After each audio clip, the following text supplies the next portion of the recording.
Ouais, bon, je sais, ça craint, c'est la rentrée. Mais alors, regardez ce que Sport Auto vous a préparé. Vous voyez, il fait beau, on est dans un super endroit. Et puis surtout, on est à côté de la McLaren GT. Parce que oui, McLaren a décidé de changer un petit peu sa gamme, d'évoluer, se dire que les sportifs, c'était bien, mais qu'il fallait également séduire une clientèle, on va dire, un peu plus âgée, parfois un peu plus aisée également, et leur proposer quelque chose de plus polyvalent, de moins radical. Alors, on va voir tout de suite un peu ce que ça donne, mais la grosse surprise avec la McLaren GT, c'est son volume de coffre, parce que rien que devant, on peut mettre 150 litres. C'est vraiment découpé très carré, façon 911, très chouette. Et alors derrière, c'est une baie absolue, je pourrais quasiment m'y allonger, ça fait 420 litres.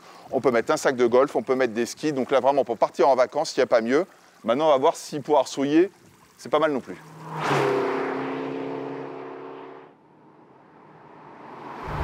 Alors, cette McLaren GT, donc, c'est une GT.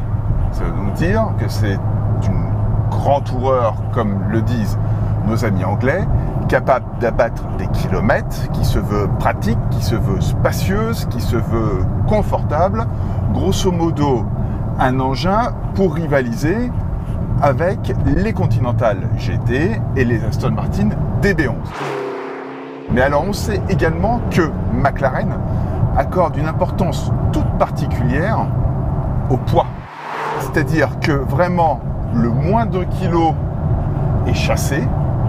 Et cette GT, elle annonce 1530 kg. Alors, c'est un poids constructeur. Donc, imaginons qu'avec moi à bord, on est plus près de la tonne 7. Ce qui reste aujourd'hui encore quelque chose d'assez léger dans le segment. La GT, on pourrait se dire, c'est une 720S qui est recarrossée. Eh ben non, parce que chez McLaren, on aime un petit peu se compliquer la tâche. Alors, il y a toujours la même baignoire centrale, structurelle, en carbone, pour le coup, qui ne fait pas le tour. C'est pas une cage, vraiment, c'est une baignoire. Mais en revanche, sur la partie avant ou la partie arrière, n'a plus rien à voir avec la 720S. Les matériaux employés sont différents, l'architecture est différente. Le V8 également, qui est toujours le V8 4 litres, mais qui est ici réduit à 620 chevaux. Enfin, réduit, vous y mettez tous les guillemets que vous voulez.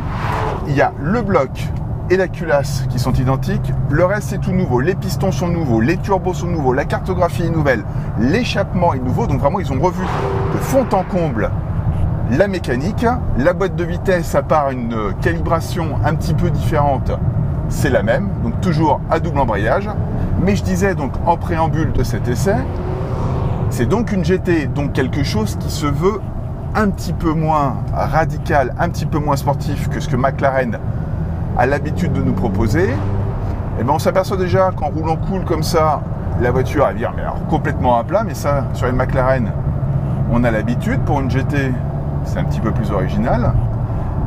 Et surtout, on s'aperçoit que dès qu'on décide d'énerver un petit peu la voiture en jouant avec les molettes habituelles des modes,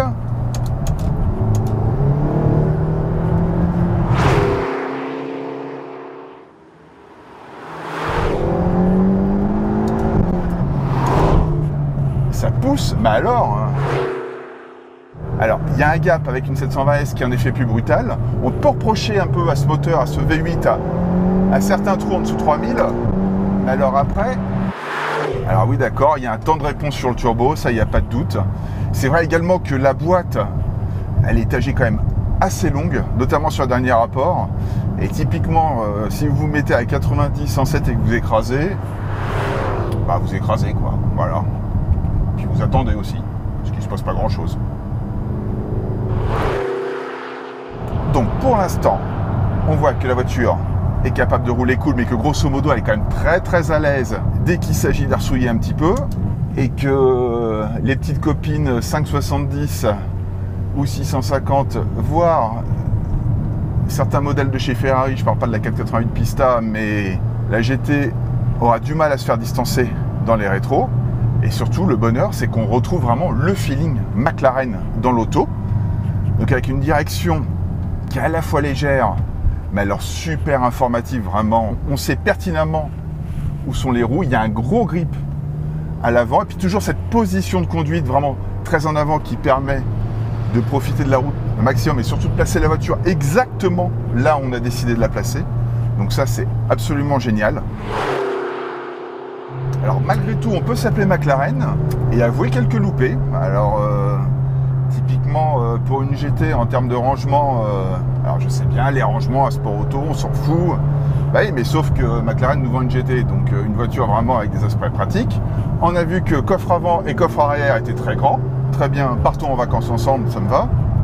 Mais alors pour tous les jours, quand il s'agit de ranger un peu les babioles, c'est un peu plus compliqué, quoi. Typiquement, le téléphone a du mal à tenir ici. Il n'y a pas de vide-poche. Si c'était qu'il y en a un, mais pour y accéder, c'est pas des plus pratiques. Autre défaut, mais alors là, pour le coup, c'est pas propre à la GT, je dirais, c'est hélas McLaren, qu'on est souvent victime, c'est l'écran central. Alors, ils nous ont vendu une nouvelle interface graphique à la fois plus jolie, plus rapide, avec un nouveau processeur qui permettrait presque de jouer aux jeux vidéo. Tout ça c'est très bien, sauf que typiquement, dès qu'on est rentré dans la voiture, la navigation était en carafe. Donc voilà, je répète, aspect pratique. À titre personnel, moi je m'en fous, mais que les futurs et heureux propriétaires de GT le sachent, il y a des GT qui offrent davantage de polyvalence et une utilisation au quotidien simplifiée. En revanche, et j'ai peut-être la mémoire qui flanche, mais des GT qui offrent un tel niveau à la fois de performance et une tenue de route à ce point sportive, je vois pas. Bon bref, vous l'avez compris, McLaren GT, alors après on adhère ou pas au look, chacun se fera son opinion.